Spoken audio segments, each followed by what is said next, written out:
Hello, my name is Dave Shahian. I'm from Massachusetts General Hospital in Boston and Harvard Medical School. I've had the privilege of serving in a number of database-related activities over the years, including chair of the workforce and most recently chair of the Council on Quality Research and Patient Safety. I'm here with my colleagues, Dr. Vinod Thourani, Dr. Jeff Jacobs, and Dr. Felix Fernandez.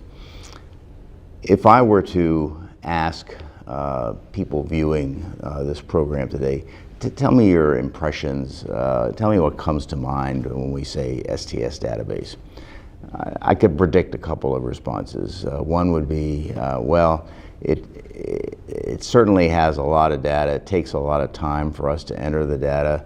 Sometimes we don't really understand what all those data points are being used for.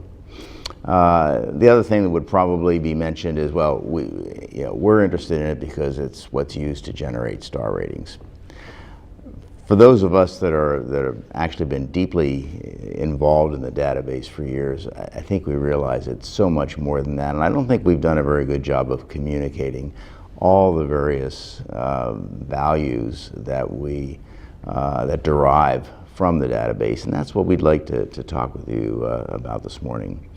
So let me start with Dr. Vinod Thourani. Vinod, can you first of all tell us a little bit about yourself, and then tell us about that first issue, how we use data from the database to help evaluate quality and drive improvement. Thanks, David. I'm Vinod Thourani, Chair of Cardiac Surgery at MedStar Heart and Vascular Institute and Georgetown University School of Medicine. And my STS responsibilities, I'm on the board of directors of the STS and the committee chair for the access and publications for the Adult Cardiac Surgery Database for research. So I think quality is so important. At the end of the day, we're doing all of this to take care of patients. And what is more important than quality that we deliver to people that we're operating on? So quality is an unbelievably important aspect of the STS database, and I use it literally on a weekly, monthly basis. So when we get our reports, on a monthly basis, I'll go back and discuss with each individual surgeon the quality of the care that they provided to their patients. We actually sit down in a conference monthly and we will go through the data and we will talk about these are the areas of quality that we think we've slipped on. And it's not about the star rating, it's about the quality of care that we provide to our patients. And so we critically look at those. If we're falling on mediastinitis, we'll actually form a committee immediately. We won't wait for the quarterly or the annual reports. We'll immediately form a committee on mediastinitis, and we'll get infectious disease, we'll get nursing involved, we'll get the OR involved, and we'll start to find out why we've had a slippage and what do we do about it. So, and it's on memory usage, it's on every single aspect that we find important in patient care. So the STS database allows us to look at ourselves critically. We look at it on a individual surgeon level, we look at it on an entire institutional level, and we start to make changes almost immediately based on that. So quite honestly, I don't know how we would do this without the STS database, because what we're able to gain allows us to take care of patients better. And let's be honest, that's the most important thing that we do as surgeons, as physicians. So this is a crux of how we perform quality care in our institution. And I have to deal with 2 or 3 hospitals, and it's not just for one of our institutions, for all of them across the board. And quite honestly, administrators and others, nurses, nursing leadership, OR leadership, use this tool, the STS database, for the crux of all these decision making. So critically important, couldn't stress how important that is to us, and hopefully the rest of you. Thanks. It's a great description of how you use the data. That what you just talked about is kind of inward facing. It's us, it's our patients, it's our department.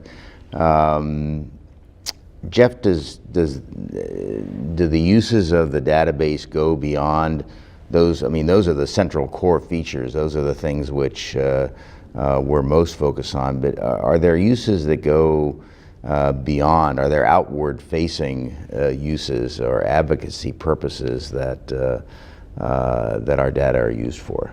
Well, absolutely, and thanks, Dave, for the opportunity to talk about this topic. First of all, I'm Jeff Jacobs, and I'm the past chair of the Society of Thoracic Surgeons National Database Workforce. I think the STS database serves multiple purposes, and Vino just gave a very nice summary of the fundamental purpose of the STS database, which is to assess and improve the quality of care, and to use the database as a tool to benchmark one's individual outcomes to national aggregate data. Beyond that, it's clear that the STS database has served as a tool to generate new knowledge and to perform a variety of different types of research, and Felix will talk about that in a little bit. But in addition to the quality purposes and the research purposes, the STS database plays a very important tool when it functions as a platform for advocacy and as a platform for interaction with multiple other groups outside of the Society of Thoracic Surgeons. And what I'd like to do in the next few minutes is just give a few examples of the different types of groups that we interact with as a society and how we use our data from the STS database to interact with those groups. I'm going to talk a little bit about our interaction with the National Quality Forum, with CMS, the Center for Medicare and Medicaid Services. I'm going to talk a little bit about our interaction with the CPT initiatives and the Relative Value Unit Update Committee, and a little bit about the FDA. So I think I'll start with the National Quality Forum. The National Quality Forum is a multi-stakeholder organization that serves the task of endorsing measures of quality for medicine. And endorsement by the National Quality Forum really is the gold standard for any performance measure or quality measure. And we have used data from the STS database to develop multiple measures of quality for cardiac and thoracic surgery, both for pediatric heart surgery, for adult heart surgery, and for general thoracic surgery. And by doing that, the STS currently is the steward of more measures of quality that have been endorsed by the National Quality Forum than in any other professional medical society. And we currently have 35 measures of quality endorsed by National Quality Forum. These measures of quality span adult cardiac surgery, congenital heart surgery, general thoracic surgery. They also span different types of quality measures, structural measures such as participation in a database, process measures such as mammary artery utilization or utilization of perioperative medications, and then outcome measures such as risk-adjusted mortality or risk-adjusted morbidity. And then finally, there's a series of composite quality measures that mix multiple different measures of quality into one composite score. And these package or portfolio of quality measures that have been endorsed by the National Quality Forum are then used as a platform for STS quality assessment and public reporting. And there's no doubt that data from the STS has been critical to put the society and our profession in a leadership role at the National Quality Forum. Another area that we use STS data is with our interaction with the CPT committee and the RUC committee, which is the Relative Value Unit Update Committee. CPT is a multi-professional organization that is an arm of the American Medical Association that creates codes for different types of physician work. Once those codes are created, then those codes are valued at the Relative Value Unit Update Committee, the RUC. And physician work is basically valued as the product of the intensity of the work and the time it takes to perform the work. And most data that has been used to value physician work for the RUC in other subspecialties has come from surveys, where surveys are sent to members of different subspecialties who do that type of work, and they value what that work is, and then the survey data is used to create the RVUs for that particular service. But for cardiac surgery and thoracic surgery, we've been able to use actual data from the STS database to inform our presentations at the RUC.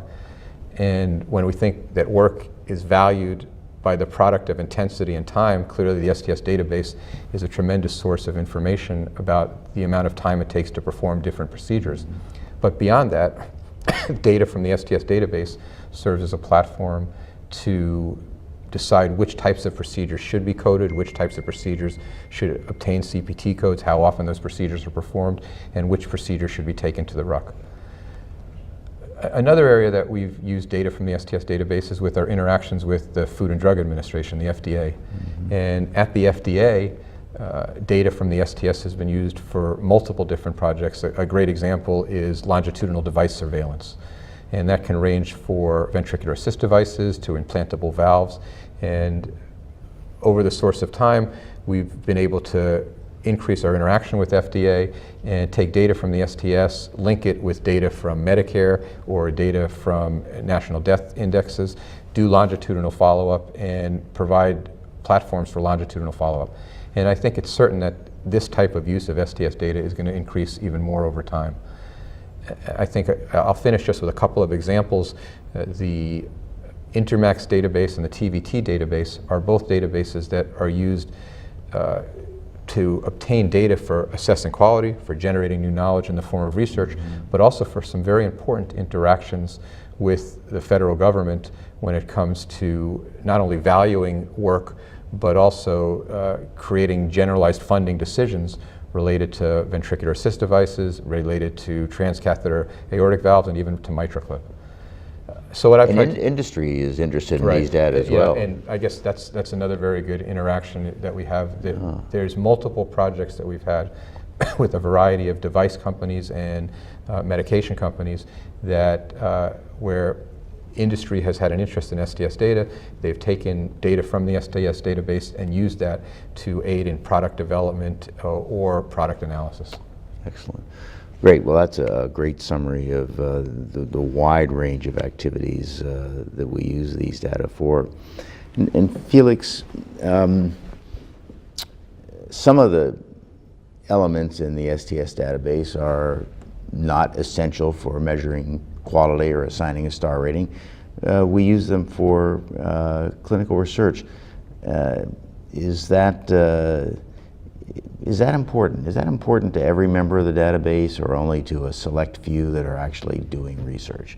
Tell us about that. Yeah, well, thank you, Dave, and I'll make a case that I think it's vitally important to all members of the STS database. But first of all, I am Felix Fernandez. I'm a thoracic surgeon at Emory University in Atlanta. I am the past chair of the STS Workforce on Research Development, and now the current chair of the Workforce on National Databases.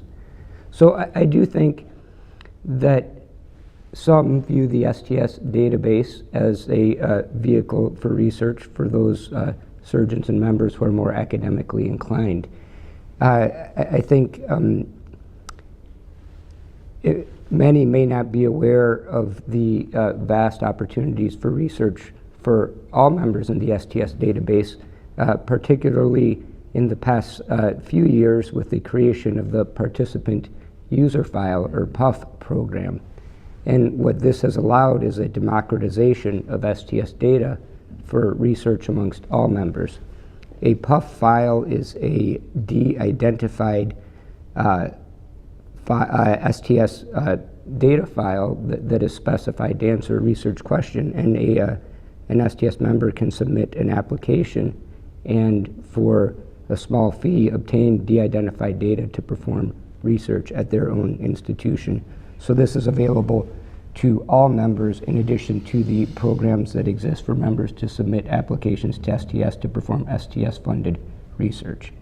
Having said that, there's still a reasonable proportion of our membership that is really not focused on performing research, but their primary focus, as it is for all of us surgeons, is to provide the best care they can for their patients, like Vinod mentioned. And for that, STS research is vitally important. And at this meeting alone, there are 10 presentations from the PUF program, and over the past 3 years, there has been more than 100 publications in the Annals of Thoracic Surgery from the STS database. These studies inform the care of our patients. So they provide generalizable knowledge that helps us tailor our therapies to improve outcomes for our patients. And without this new knowledge, the advancement of our field is impeded. And this research does not occur without the granular detail in the STS database and the nationally representative sample that it provides. So I think those are very important elements of the database, and that's how research benefits our membership. Having said all this, we do recognize that with the granularity of the database, there is some effort in collecting all these data elements, and we want to be mindful of this, of the resources that that go into collecting this data at each of our participant institutions. And we have several efforts underway or planned to facilitate this. Certainly, we are in the process of critically assessing each data element that we ask our participants to collect, and we justify the value that it serves: quality, all the advocacy functions that Jeff laid out, and the research purposes. If it does not have value, these data elements are excluded from future collection instruments, and if they are not frequently collected, we're trying to get rid of these as well. For the future, we're exploring many avenues to facilitate data collection, and a lot of this will leverage electronic technologies in the medical record with automated and facilitated data extraction. And we continue to heavily engage our data managers who are collecting the bulk of this data through the AQO conference, Advances in Quality and Outcomes, and core group calls to educate our data managers and clarify definitions of data fields to make their jobs easier. You know, I sometimes hear people make the comment, well, this started out as a quality registry, but now you're turning it into a research registry. And to me, and I bristle when I hear that, because it's a classic example of a false dichotomy. We cannot improve quality without doing clinical research. I would actually argue, and although I'm a measurement guy, I would actually argue that it's the clinical research that we do that actually probably drives improvements in quality more than the star ratings. They go hand in hand, quite honestly. Right? Absolutely. So you can't have one without the other. And there is no other nationally representative source of granular clinical data for research. There are institutions that have a long history of collecting their own data, but the data that we get from a mega center may not necessarily be the best thing in terms of understanding what's going on globally across the country. So I think it's very important. So I hope that we've been successful in demonstrating that this database we have is much more than just a mechanism to generate a star rating. And the entire premise of the database right now is that we want to collect good, accurate, detailed data once, and we want to be able to use it for multiple purposes. And I think you have gotten a glimpse of just 3 of those areas today. So thank you very much, and if you have any questions about this, please feel free to contact any one of us. Thank you.